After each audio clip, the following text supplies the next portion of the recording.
So welcome back to Leap. Here is the first question. See, recently trending ആയിട്ട് നിൽക്കുന്ന ഒരു international organisation ആണ് NATO എന്ന് പറയുന്നത്, north Atlantic treaty organisation. Usually ഇന്ത്യയുമായിട്ട് റിലേറ്റ് ചെയ്ത് അല്ലെങ്കിൽ ഇന്ത്യ മെമ്പറായിട്ടുള്ള എന്ത് ഓർഗനൈസേഷൻ ഉണ്ടെങ്കിലും നമ്മളത് ശ്രദ്ധിച്ചു വെക്കണം. ബിക്കോസ് പ്രിലിംസിൽ ആ ടൈപ്പ് ചോദ്യങ്ങൾ ചോദിക്കാനുള്ള വലിയ സാധ്യതയുണ്ട്. കാരണം പ്രീവിയസ് ഇയേഴ്സ് നിങ്ങൾ നോക്കുകയാണെങ്കിൽ ഒരുപാട് തവണ ഇങ്ങനത്തെ ചോദ്യങ്ങൾ ചോദിച്ചിട്ടുണ്ട്. ആൻഡ് നിങ്ങളിപ്പോൾ സ്ക്രീനിൽ കാണുന്ന ഈ ഒരു ടൈപ്പ് തന്നെ ഓൾറെഡി ഒരു 4-5 വർഷങ്ങൾക്ക് മുമ്പ് ഈ ഒരു ടൈപ്പ് ഇങ്ങനെ തന്നെ സെയിം പാറ്റേണിൽ ചോദ്യം ചോദിച്ചിട്ടുണ്ട് മറ്റൊരു ഓർഗനൈസേഷനെ കുറിച്ചിട്ട്. അതുകൊണ്ടാണ് ആ സെയിം പാറ്റേണിൽ നേറ്റോയെ കുറിച്ച് ഇവിടെ ക്വസ്റ്റ്യൻ വന്നിരിക്കുന്നത്. നോക്കൂ, in which one of the following groups are all the 4 countries members of NATO? അതായത് 4 രാജ്യങ്ങളുടെ പേരുള്ള ഓപ്ഷൻസ് ആണ് തന്നിരിക്കുന്നത്. ഇതിനകത്ത് 4 രാജ്യങ്ങളും നേറ്റോ മെമ്പറായിട്ടുള്ള ഒറ്റ ഓപ്ഷനേ ഉള്ളൂ. അത് ഏതാണ് എന്നാണ് ചോദ്യം. ഓക്കെ, സോ ഇവിടെ നേറ്റോയുടെ എല്ലാ മെമ്പേഴ്സിനെയും പഠിച്ചു വെക്കുക എന്ന് പറഞ്ഞു കഴിഞ്ഞാൽ നമ്മളെ കൊണ്ട് നടക്കുന്ന കാര്യമല്ല. ബിക്കോസ് നേറ്റോയ്ക്ക് 32 മെമ്പേഴ്സ് ഉണ്ട്. ഈ 32 മെമ്പേഴ്സിൻ്റെയും പേര് പഠിച്ചു വെക്കുക എന്ന് പറഞ്ഞു കഴിഞ്ഞാൽ അത്ര എളുപ്പമല്ലെങ്കിൽ കൂടെയും, പക്ഷേ അതിൻ്റെ ബേസിക്സ് നമ്മളൊന്ന് നോക്കിയിട്ടുണ്ടെങ്കിൽ അതിനകത്ത് ഈസിലി പഠിച്ചു വെക്കാൻ പറ്റുന്ന ഒരു കാര്യം നമുക്ക് മനസ്സിലാക്കാം. Because out of the 32, 30 are from Europe. യൂറോപ്പിൽ നിന്നാണ് 30 മെമ്പേഴ്സ് ഉള്ളത്. And 2 are from North America. അതായത് 32 മെമ്പർ കൺട്രീസിൽ 30 യൂറോപ്പിൽ നിന്നും 2 നോർത്ത് അമേരിക്കയിൽ നിന്നുമാണ് ഉള്ളത് എന്നുള്ള കാര്യം നമുക്കറിയാമെന്നുണ്ടെങ്കിൽ ഈ ക്വസ്റ്റ്യൻ ഈസി ആയിട്ട് ക്രാക്ക് ചെയ്യാം. UPSC നമ്മളിൽ നിന്ന് ഇങ്ങനത്തെ കാര്യങ്ങളെ ഡിമാൻഡ് ചെയ്യുന്നുള്ളൂ.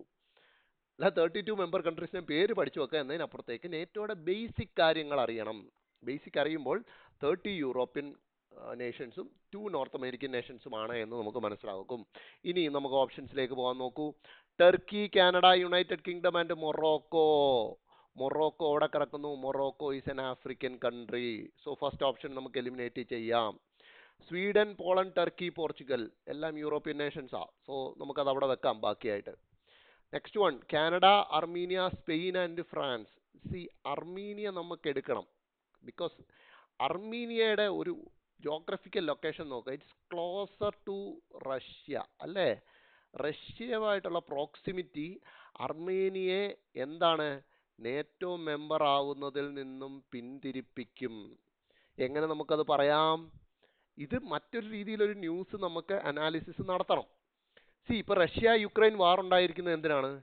യുക്രൈൻ നേറ്റോ മെമ്പർഷിപ്പ് എടുക്കാൻ പോയപ്പോഴാണ് റഷ്യ വന്ന് അറ്റാക്ക് ചെയ്തിരിക്കുന്നത്. സോ റഷ്യയെ സംബന്ധിച്ചിടത്തോളം അവരുടെ ചുറ്റുപാട്ടത്തുള്ള ഒരു രാജ്യവും നേറ്റോ മെമ്പർ ആവാൻ അവർ താല്പര്യപ്പെടുന്നില്ല. ബിക്കോസ് നേറ്റോ എന്ന് പറയുന്നത് വേൾഡ് വാർ 2 ശേഷമുണ്ടായ ഒരു സംഘടനയാണ്, നോർത്ത് അറ്റ്ലാന്റിക് ട്രീറ്റി ഓർഗനൈസേഷൻ.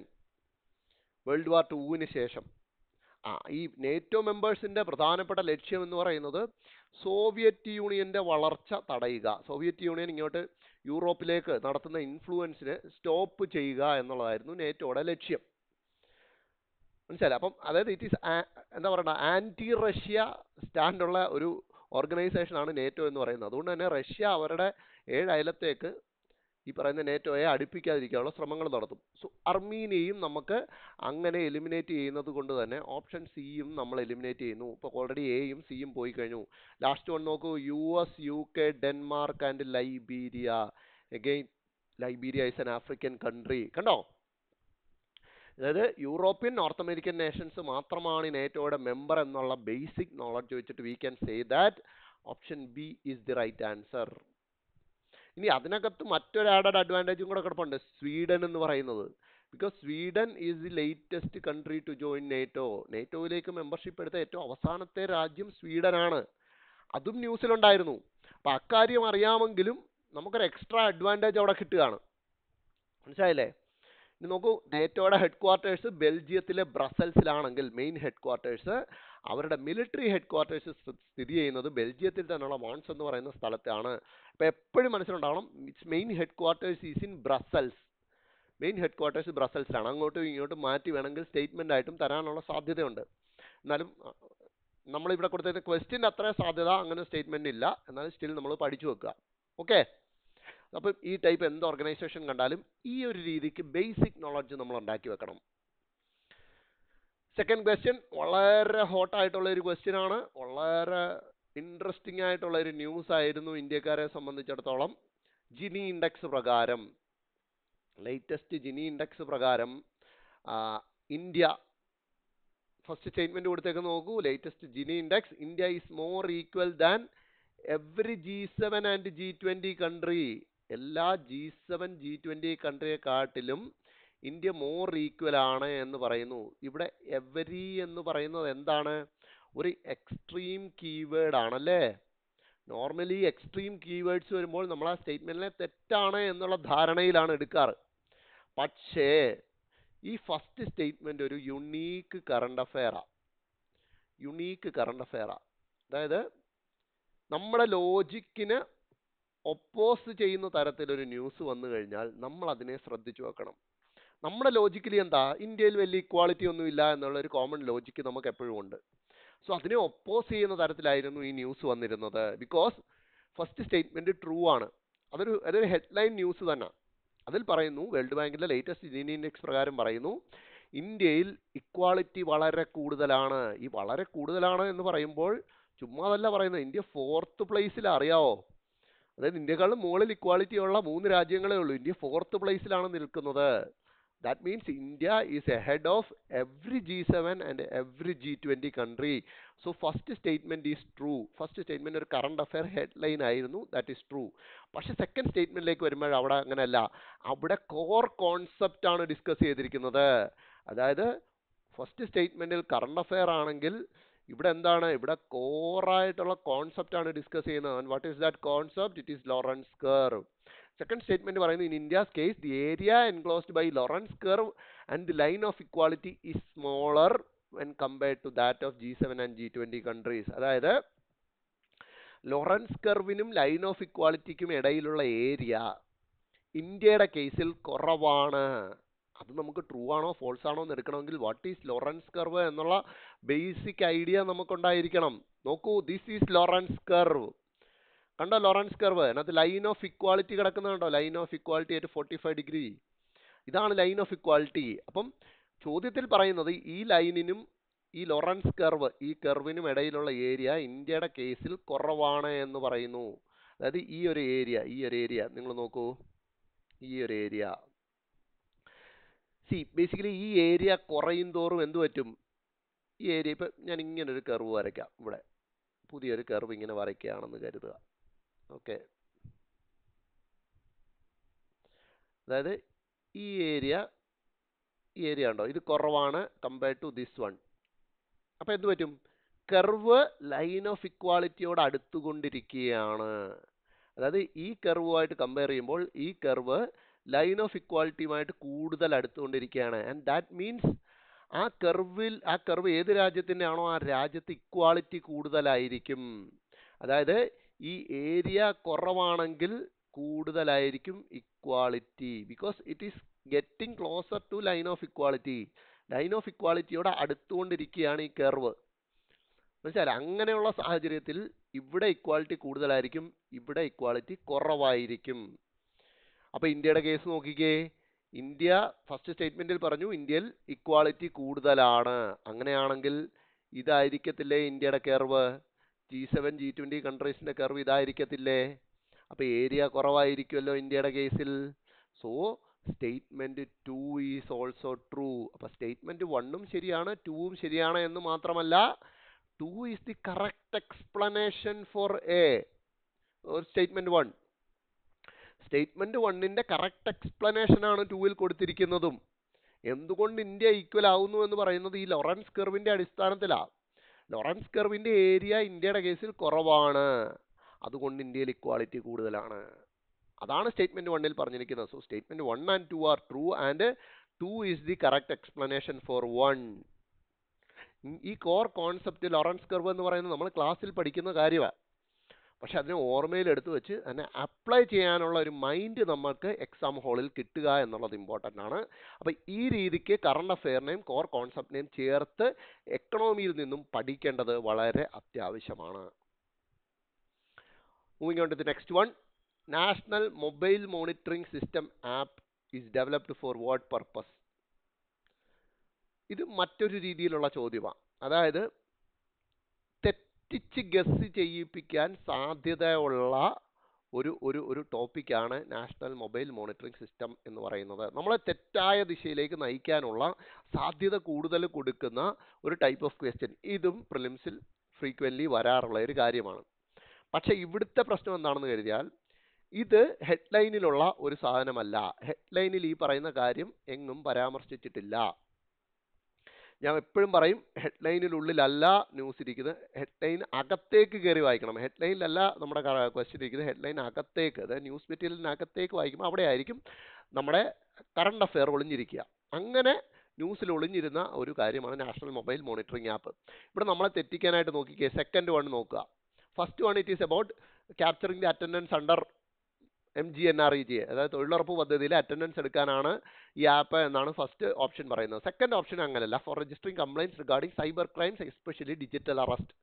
കണ്ടോ, ഒരു റീസെന്റ് ഹോട്ട് ടോപ്പിക്കാണ് ഡിജിറ്റൽ അറസ്റ്റ്. നമ്മുടെ മൈൻഡ് അങ്ങോട്ട് വലിക്കാനുള്ള സാധ്യതയുണ്ട്.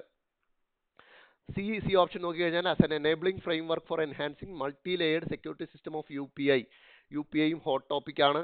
മൾട്ടിപ്പിൾ ടൈംസ് UPSC പ്രിലിംസിൽ ചോദ്യം ചോദിച്ചിട്ടുള്ള ടോപ്പിക്കാണ്. അതുകൊണ്ട് അങ്ങോട്ടും നമ്മുടെ ശ്രദ്ധ വലിക്കാം. ഇനി മൂന്നാമത്തെ നോക്കിയോ, to track internet penetration in India by analysing hand held devices. ഇവിടെ കമ്പാരിറ്റീവ്ലി ഡിജിറ്റൽ അറസ്റ്റ് UPI വെച്ച് നോക്കുമ്പോൾ ഇതൊരു കമ്പാരിറ്റീവ്ലി ലീസ്റ്റ് പ്രോബബിലിറ്റി ഉള്ള ഒരു ഓപ്ഷനാണ്. ആൻഡ് ഓപ്ഷൻ എ നമ്മൾ ഒരു കാരണവശാലും മൈൻഡ് ചെയ്യാനും പോകുന്നില്ല. പക്ഷേ ഇവിടുത്തെ യാഥാർത്ഥ്യം എന്താണെന്ന് കരുതിയാൽ, answer is option A. Option A ആണ് റൈറ്റ് ആൻസർ ആയിട്ട് വരുന്നത്. ഇത് യാതൊരുവിധ തരത്തിലും ഗസ് ചെയ്യാൻ നമുക്ക് ഒക്കില്ല. ഇത് നമ്മൾ ഗസ് ചെയ്യേണ്ട ഒരു കാര്യവുമല്ല. Because subject is related to rural development plus digital India. Rural ഡെവലപ്മെന്റും ഡിജിറ്റൽ ഇന്ത്യയും മിക്സ് ചെയ്ത് വരുന്ന ഒരു ടോപ്പിക്ക് ഒരു UPSC ആസ്പിറന്റ് മസ്റ്റായിട്ട് പഠിച്ചിരിക്കണം. ഇനി ഇത് എങ്ങനെയാണ് വർക്ക് ചെയ്യുന്നത് നോക്കൂ. ഈ app it was developed by ministry of rural development. എങ്ങനെയാണ് വർക്ക് ചെയ്യുന്നത് നോക്കൂ. അതായത് തൊഴിലുറപ്പിന് വരുമ്പോൾ രാവിലെ തൊഴിലുറപ്പിന് വരുന്ന ആളുകളെ നിരത്തി നിർത്തിക്കൊണ്ട്, എവിടെയാണോ ഇന്നത്തെ വർക്ക് നടക്കുന്നത് ആ ഏരിയയിൽ ഇവരെ നിരത്തി നിർത്തിക്കൊണ്ട് ആ പ്രോഗ്രാം മോണിറ്റർ ചെയ്യാൻ വരുന്ന വ്യക്തി ഫോട്ടോ എടുക്കും. ഫോട്ടോ എടുത്തിട്ട് ഈ ആപ്പിലേക്ക് അപ്ലോഡ് ചെയ്ത് കൊടുക്കും. അപ്ലോഡ് ചെയ്യുന്ന സമയത്ത് അത് ജിയോ ടാഗും ചെയ്യും, അതിലൊരു ടൈം സ്റ്റാമ്പും ഉണ്ടാവും. അതായത് ഈ ഫോട്ടോഗ്രാഫ് എടുത്ത കോർഡിനേറ്റ്സ്, ലാറ്റിറ്റ്യൂഡും ലോഞ്ചിറ്റ്യൂഡും ആ കോർഡിനേറ്റ്സ് ആപ്പിൽ കൊടുക്കും. കൂടാതെ ഏത് സമയത്താണ് എടുത്തെന്നുള്ള ടൈം സ്റ്റാമ്പും ഫോട്ടോഗ്രാഫിൽ കാണും. ഇതേ പ്രോസസ്സ് ഉച്ച കഴിഞ്ഞിട്ടും ചെയ്യും, അതായത് വൈകുന്നേരവും ചെയ്യും. അപ്പം 2 നേരം MGNREGA പ്രകാരം, അതായത് തൊഴിലുറപ്പ് പദ്ധതി പ്രകാരം അറ്റൻഡൻസ് എടുക്കും. എന്നിട്ടാണ് അറ്റൻഡൻസ് പൂർത്തിയാക്കിയിട്ടുള്ളവർക്കാണ് ഇതിൻ്റെ പേയ്മെൻറ്റ് കൊടുക്കുക. പക്ഷെ ന്യൂസ് എന്താണെന്ന് വെച്ചാൽ, ന്യൂസിൻ്റെ ഹെഡ്ലൈൻ ഇങ്ങനെയായിരുന്നു: സെൻട്രൽ ഗവൺമെൻറ് എല്ലാ സ്റ്റേറ്റ്സിനും ഒരു ഡയറക്ഷൻ കൊടുത്തു. എന്ത്?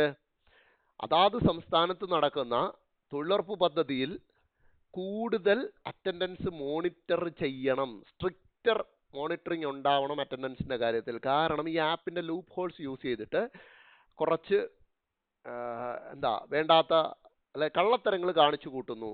എങ്ങനെയാണെന്ന് വെച്ച് കഴിഞ്ഞാൽ, രാവിലെ ഫോട്ടോഗ്രാഫ് എടുക്കുമ്പോൾ എല്ലാവരും ഉണ്ടാവും.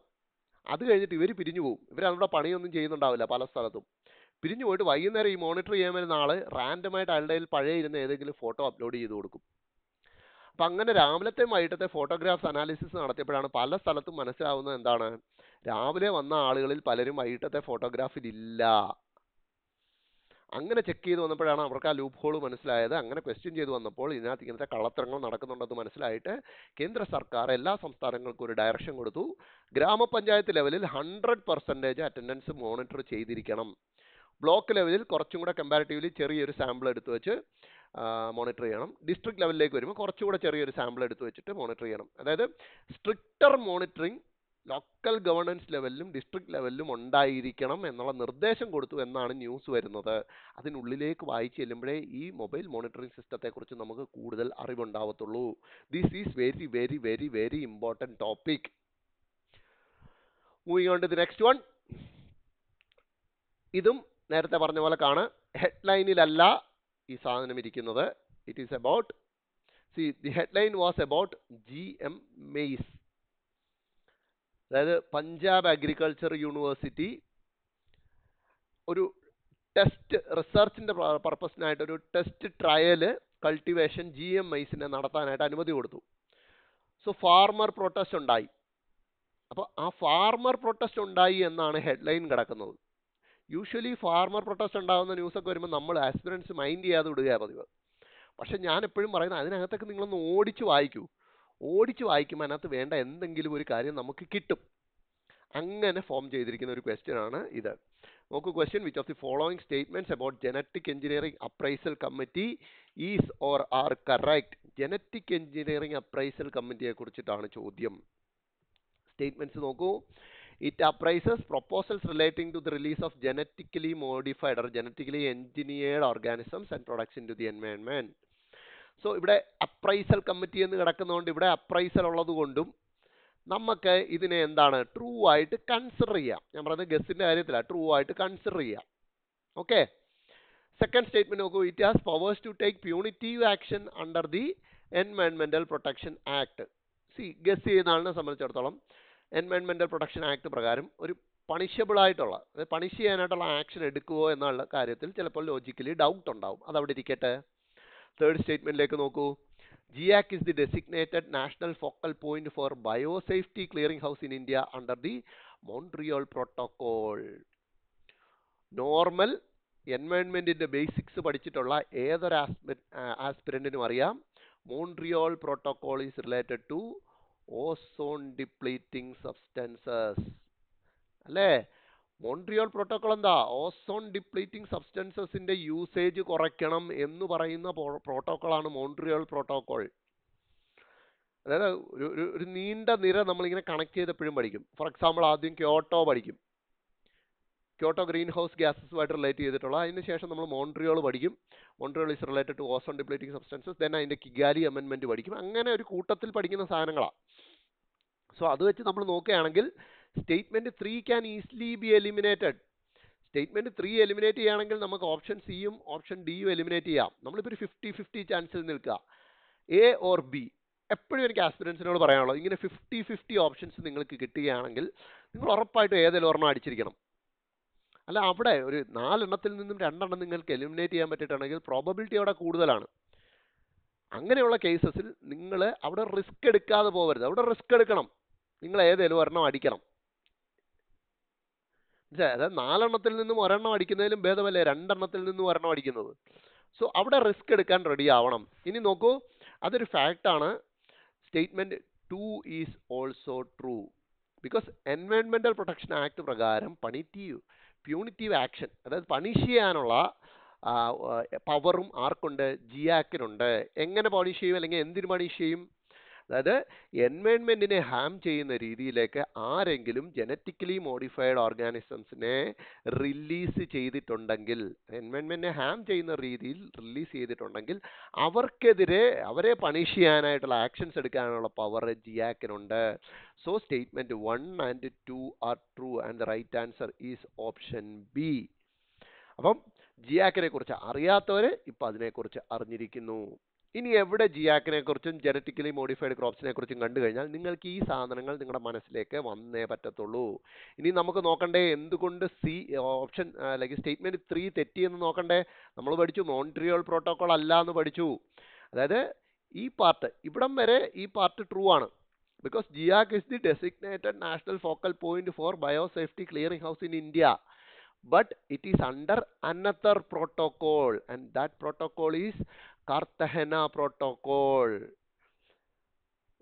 ഏത് പ്രോട്ടോകോൾ പ്രകാരമാണ് ജിയാക്കിനെ അങ്ങനെ ഡെസിഗ്നേറ്റ് ചെയ്തേക്കുന്നതെന്ന് ചോദിച്ചു കഴിഞ്ഞാൽ it is under Cartagena protocol. Cartagena എന്നൊക്കെ പറഞ്ഞ് പലരും അതിനെ വിളിക്കാറുണ്ട്. It should be pronounced as Cartagena because this place is in Colombia. കൊളംബിയയിലുള്ള സ്ഥലമാണ്, അതുകൊണ്ട് അതിനെ കാർത്തഹേന എന്നാ വിളിക്കുക. So it is Cartagena protocol on biosafety. അതെന്താണെന്ന് നോക്കൂ. It is a treaty that aims to protect biological diversity from potential risk posed by the transboundary movement of living modified organisms. അതായത് living modified ഓർഗാനിസത്തിന്റെ transboundary മൂവ്മെന്റുമായിട്ട് related ആയിട്ടുള്ള protocol ആണ് എന്ത്? കാർത്തഹേന protocol. ഇനി അത് മറന്നു പോകരുത്. ലിവിങ് മോഡിഫൈഡ് ഓർഗാനിസത്തിന്റെ ട്രാൻസ്ബൗണ്ടറി മൂവ്മെന്റുമായിട്ട് റിലേറ്റ് ചെയ്തിട്ടുള്ള പ്രോട്ടോകോളാണ് കാർത്തഹേന protocol. കാർത്തഹേന പഠിക്കുന്ന കൂട്ടത്തിൽ നമുക്ക് മറ്റൊന്നും കൂടെ നിങ്ങൾ പഠിച്ചു വെച്ചാൽ വളരെ നല്ലതായിരിക്കും. It is Nagoya protocol. Okay, Nagoya പ്രോട്ടോകോളും ഈ കൂട്ടത്തിൽ പഠിച്ചു വെച്ചാൽ വളരെ നല്ല. കാരണം നമ്മൾ ഓരോന്നും ഓരോ സെറ്റായിട്ടാണ് പഠിച്ചു വെക്കുന്നത്. അപ്പൊ അതുപോലെ കാർത്തഹേന പഠിക്കുമ്പോൾ കൂട്ടത്തിൽ നഗോയയും പഠിച്ചു വെക്കുക. ഓക്കെ, ഇനി ഇത് തെറ്റിക്കത്തില്ല എന്ന് വിശ്വസിക്കുന്നു. Moving on to the next question. വളരെ ഇമ്പോർട്ടന്റും ഹോട്ടായിട്ടുമുള്ള ഒരു ടോപ്പിക്കാണ് കമ്മ്യൂണിറ്റി ഫോറസ്റ്റ് റിസോഴ്സ് റൈറ്റ്സ് എന്ന് പറയുന്നത്. ബിക്കോസ് UPSCയെ സംബന്ധിച്ചിടത്തോളം എൻവയോൺമെന്റ് ഗവേണൻസ് ഇത് രണ്ടും കൂടെ മിക്സ് ചെയ്തു വന്നാൽ അവർ ഉറപ്പായിട്ടും ചോദ്യം ചോദിക്കും. എൻവയോൺമെന്റും ഗവേണൻസും റിലേറ്റ് ചെയ്ത് ഒരു സബ്ജക്റ്റ്, ഒരു ടോപ്പിക്ക് നമുക്ക് ന്യൂസിൽ വരികയാണെങ്കിൽ ഉറപ്പായിട്ടും 99% ചാൻസ് ഈ ഒരു ഏരിയയിൽ നിന്നും ചോദ്യം ചോദിക്കാനുള്ള സാധ്യതയുണ്ട്. അപ്പൊ ഇനി അത് നിങ്ങളുടെ മനസ്സിൽ വെച്ചേക്കണം. എൻവയോൺമെന്റ് ഗവേണൻസ് ഇത് രണ്ടും കൂടെ കമ്പൈൻ ചെയ്തിട്ട് ഒരു ന്യൂസ് നിങ്ങൾ കാണുകയാണെങ്കിൽ നിങ്ങൾ ശ്രദ്ധിക്കണം. നോക്കൂ question. With reference to community forest resource rights in India consider the following statements. First statement, these rights are exclusively granted under the provisions of forest conservation act 1980. അപ്പം ഈ CFR റൈറ്റ്സ് കൊടുക്കുന്നത് forest conservation act പ്രകാരമാണ്. Logically guess ചെയ്യാനൊന്നുമില്ല, fact അറിയാമെങ്കിൽ മാത്രമേ ചെയ്യാനൊക്കത്തുള്ളൂ. Next സ്റ്റേറ്റ്മെന്റിലോട്ട് പോകൂ. Gram Sabha is the primary authority to initiate the process of determining the nature and extent of CFR rights. CFR റൈറ്റിന്റെ നേച്ചറും എക്സ്റ്റൻറ്റും തീരുമാനിക്കുന്ന പ്രോസസ്സിന് തുടക്കം കുറിക്കുന്നത് ഗ്രാമസഭയാണ്. എഗെയിൻ ഗസ് ചെയ്യാനോട് ഒരു സ്കോപ്പും ഇല്ല, it's a fact. Third statement നോക്കുക. Once CFR rights are recognized, community has the right to sell the forest land to private entities for commercial purpose. അവിടെ logically നമുക്കത് work ചെയ്യാം. നമുക്കറിയാം പൊതുവെ ഇന്ത്യയിൽ ഫോറസ്റ്റ് റിലേറ്റഡ് ആയിട്ടുള്ള ലാൻഡ് കമേഴ്ഷ്യൽ പർപ്പസിനായിട്ട് sell ചെയ്യുന്നതിനകത്ത് ഒരുപാട് ബുദ്ധിമുട്ടുകളുണ്ട്. ബുദ്ധിമുട്ടെന്ന് പറഞ്ഞാൽ പലപ്പോഴും നടക്കാറില്ല. ആ ഒരു ലോജിക്ക് യൂസ് ചെയ്ത് നിങ്ങൾ ഇവിടെ നോക്കൂ. ഇവിടെ പറയുന്നത് എന്താ? CFR റൈറ്റ്സ് ആർക്കെങ്കിലും ഒരു കമ്മ്യൂണിറ്റിക്ക് കിട്ടിക്കഴിഞ്ഞാൽ ആ കമ്മ്യൂണിറ്റിക്ക് ആ ലാൻഡ്, ഫോറസ്റ്റ് ലാൻഡ് ആലോചിക്കണം, ഫോറസ്റ്റ് ലാൻഡ് കൊമേഴ്ഷ്യൽ പർപ്പസിനായിട്ട് സെല്ല് ചെയ്യാം പ്രൈവറ്റ് പാർട്ടീസിന് എന്ന് പറയുന്ന സാധനം തെറ്റാണ് എന്ന് ഞാൻ ലോജിക്കലി എടുക്കുകയാണ്. അത് തെറ്റാണ്, എൻ്റെ ലോജിക്കിനത് നിരക്കാത്ത കാര്യമാണ്. അങ്ങനെ നോക്കുമ്പോൾ എനിക്ക് ഓപ്ഷൻ A എലിമിനേറ്റ് ചെയ്യാൻ പറ്റി, ഓപ്ഷൻ C എലിമിനേറ്റ് ചെയ്യാൻ പറ്റി, ഓപ്ഷൻ D എലിമിനേറ്റ് ചെയ്യാൻ പറ്റി. കണ്ടോ, ഓപ്ഷൻ എലിമിനേഷൻ വർക്ക് ചെയ്യുന്നുണ്ട്. ഇപ്പോൾ 2025 ക്വസ്റ്റ്യൻ പേപ്പർ നോക്കിയാൽ നിങ്ങൾക്ക് ഒരുപാട് ക്വസ്റ്റ്യൻസ് ഇങ്ങനത്തെ ഓപ്ഷൻ എലിമിനേഷനിൽ കൂടെ ഒറ്റ സ്റ്റേറ്റ്മെന്റ് എലിമിനേറ്റ് ചെയ്താൽ ആൻസർ കിട്ടുന്ന രീതിയിൽ ഒരുപാട് ചോദ്യങ്ങൾ ഉണ്ടായിരുന്നു. സോ ഇവിടെ നോക്കൂ, ഇവിടെ ഇപ്പം നമുക്ക് ആൻസർ കിട്ടിക്കഴിഞ്ഞു. ഓപ്ഷൻ B 2 only, അതായത് 1ഉം തെറ്റാണ് എന്നാണ് നമുക്ക് കിട്ടിയിരിക്കുന്നത്. എന്തുകൊണ്ട് 1 തെറ്റി എന്ന് നമുക്ക് നോക്കാം. 1 തെറ്റാനുള്ള റീസൺ, ഈ റൈറ്റ്സ് കൊടുക്കുന്നത് ഫോറസ്റ്റ് കൺസർവേഷൻ ആക്ട് പ്രകാരമല്ല, മറിച്ച് ഫോറസ്റ്റ് റൈറ്റ്സ് ആക്ട് ആണ്. ഫോറസ്റ്റ് റൈറ്റ്സ് ആക്ട് ഓഫ് 2006, അതായത് ഫോറസ്റ്റ് റൈറ്റ്സ് ആക്ട് ഓഫ് 2006 പ്രകാരമാണ് CFR റൈറ്റ്സ് ഇന്ത്യയിൽ കൊടുക്കുന്നത്. ആൻഡ് ഗ്രാമസഭയാണ് ഈ പ്രോസസ് ഇനീഷ്യേറ്റ് ചെയ്യുന്നത്. അപ്പൊ ഇങ്ങനത്തെ ബേസിക് കാര്യങ്ങൾ നമ്മൾ അറിഞ്ഞു വെക്കണം. ഞാൻ പറഞ്ഞ എൻവയോൺമെന്റ് ഗവേണൻസ് റിലേറ്റഡ് ആയിട്ടുള്ള ടോപ്പിക്സിൽ ഇൻഡെപ്തിലേക്ക് പോയി അതിന്റെ ആക്ടിനെ കുറിച്ച് കൂടുതൽ അറിയുക, അങ്ങനത്തെ കാര്യങ്ങളൊന്നും വേണ്ട. പക്ഷെ ബേസിക് ആയിട്ടുള്ള കാര്യങ്ങൾ നമ്മൾ അറിഞ്ഞിരിക്കണം. ഓക്കെ, ക്ലിയർ ആയി എന്ന് കരുതുന്നു. ഇങ്ങനത്തെ ടോപ്പിക്സ് ഒരിക്കലും വിട്ടുകളയരുത്.